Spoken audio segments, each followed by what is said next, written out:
Hello বন্ধুরা, কেমন আছো সবাই? আশা করছি সবাই খুব ভালো আছো। আমিও খুব ভালো আছি। তো সকাল সকাল স্নান টান সেরে নিয়েছি, কাজ বাজ সেরে পুজো টুজো দিয়ে নিয়েছি, একদম চলে গেছি রান্নাঘরে। আজকে তোমাদের দাদা ভাইয়ের জন্মদিন, ওই জন্য হচ্ছিলো সকাল সকাল রান্নাবান্না শুরু করে দিয়েছি। বেশি কিছু করিনি, তোমার দাদা ভাই বলেছে বেশি রিচ কিছু করবে না, তো একদম সিম্পল খাবার করেছি। 5 রকম ভাজা করেছি, পাঁপড় ভেজেছি, পায়েস করেছি, মাটন করেছি, একদম সিম্পল খাবার। তোমাদের দাদা ভাই খেয়ে খুব খুশি হয়েছে।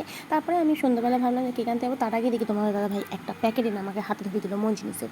মা প্যাকেটটা পেয়ে আমি তো খুব আনন্দ হলাম, যাক নিজের বাড়িতে কেক নিজেই এনেছে না। তারপর দেখলাম দুটো পেস্ট্রি, খুলতেই না মনটা খুব কষ্ট লাগলো। দুটো পেস্ট্রি দেখে বললো একটা তোমার একটা ছেলে।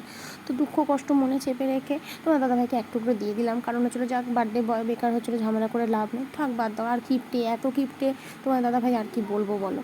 তো দুজনে মিলে দেখতে পাচ্ছ আমার ছেলে আর তোমার দাদাভাই না ওই একটা চকলেট নিয়ে দুজনে মিলে করছে। ওই চকলেট বলগুলো নিয়ে করেছিল, সেই ভিডিওটা আমার নেওয়া হয়নি। তারপরে আমি বসেছিলাম দুঃখ কষ্ট মনে রেখে যে কেক আনলো না।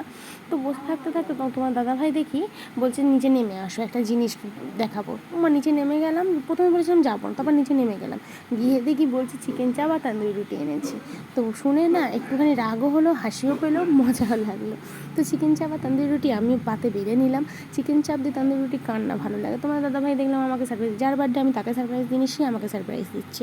তো আমি চিকেন চাপ আর তন্দুরি রুটি খাই। ভিডিওটা কার কার ভালো লাগলো কমেন্টে অবশ্যই জানিও। Bye guys.